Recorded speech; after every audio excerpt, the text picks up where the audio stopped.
Olá, bom dia pessoal do primeiro A, pessoal do primeiro B. Estamos aqui para dar andamento ao conteúdo. Falei ontem que ia voltar no assunto membrana plasmática. Falei ontem a respeito dos envoltórios celulares. Hoje a gente vai dar andamento e falar sobre os tipos de transporte pela membrana.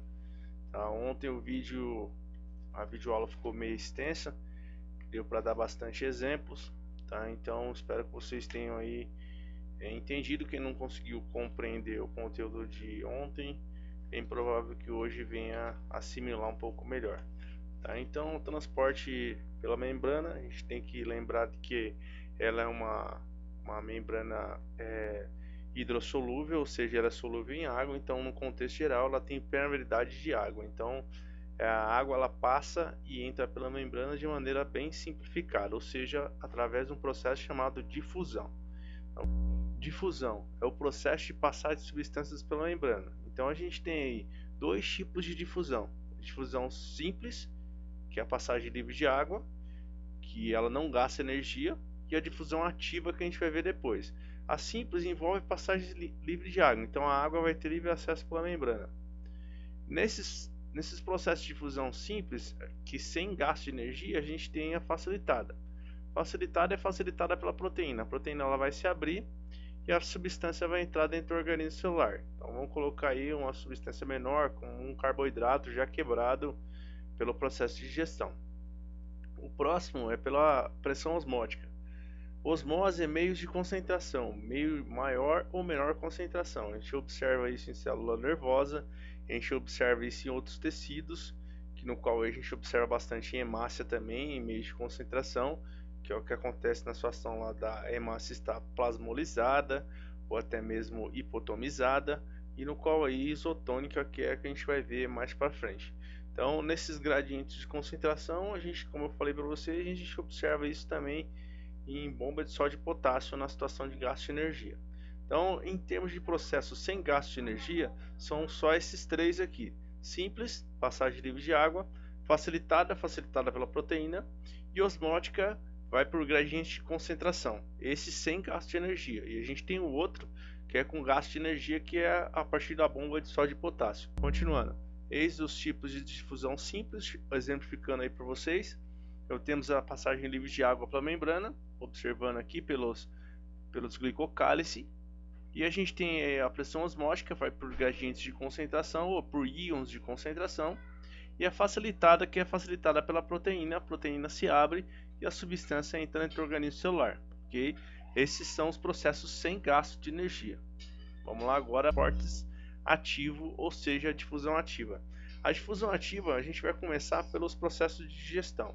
Então, a difusão ativa envolve o envelope, ou seja, o envelopamento de substâncias através de gradientes. Então, a gente tem o processo de fagocitose. Fagocitose é o processo de digestão intracelular, que é o englobamento da substância, que envolve um gasto um pouco maior de energia. Fago é grande, citose, então está entrando dentro do organismo celular. Então, a gente tem o processo de digestão intracelular com grandes moléculas de substâncias. Isso vai formar vacúolos, ou seja, vacúolos digestivos, e no qual vai ter ação específica, seja aí do lisossomo, seja no peroxissomo, no processo de digestão. Tranquilo? Agora o próximo, pinocitose. Pinocitose também é um processo bem parecido com a fagocitose, só com partículas menores. Envolve gasto de energia? Envolve, professor, gasto de energia também. Tá? Agora o outro processo é a exocitose, excreção de substâncias, seja ela produzidas pela própria célula, seja elas pelo processo de digestão. Então são excretas celulares. Importante você compreender que a gente tem diversas excretas celulares, como também a produção de hormônios, produção de substâncias, produção de óleos, no contexto geral. Então a gente observa que a exocitose é muito compreensivo na situação de organização estrutural do nosso corpo, ok? Então vamos observar aqui esse processo de difusão de acordo com as imagens aqui bem descritas para vocês.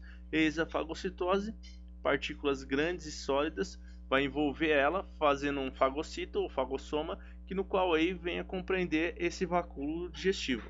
O próximo é a pinocitose, tem uma partícula menor que vai ser também englobada pelo processo de englobação de substâncias. E o próximo, que no qual é o contexto de gradientes menores de concentração. Tranquilo? Então você não esqueça de uma outra situação, que é a bomba de sódio e potássio, que é através de íons de concentração, como já foi falado na aula anterior. Isso acontece com uma frequência com célula nervosa, ok? Não esqueça dessa parte. Então, para finalizar a apostila de vocês, a gente tem a aula 17, que é citoplasma. A gente vai fazer esse outro vídeo, vai postar para vocês, né, mais para frente. Só que infelizmente, a partir de amanhã, né, entra as férias e vocês vão estar de recesso nesse instante. Então eu vou propor para vocês, nos exercícios da página 265, vocês tentem fazer ele, que é através de gradientes de concentração. Ela está observando tal situação aqui.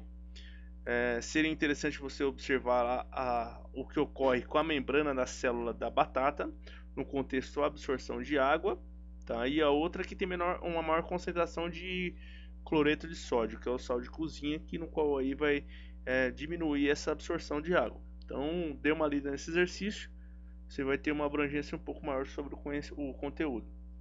Peço que vocês façam a leitura também no livro texto dessas aulas 15 e 16, para que também tenham uma compreensão maior, ok? Então qualquer dúvida eu vou estar sempre à disposição de vocês, seja do primeiro A, seja do primeiro B. Vocês podem mandar mensagem, seja via como, a gente vai estar aí para estar tirando as dúvidas de vocês, como também pode mandar via Facebook, né, via Messenger do Facebook, a gente vai estar respondendo as dúvidas. Então eu postei anteriormente uma atividade, que é uma atividade de sala, né, avaliativa. Peço para vocês que façam essa mesma.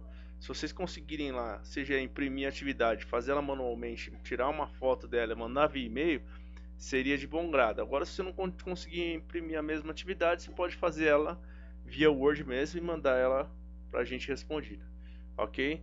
Então fica assim.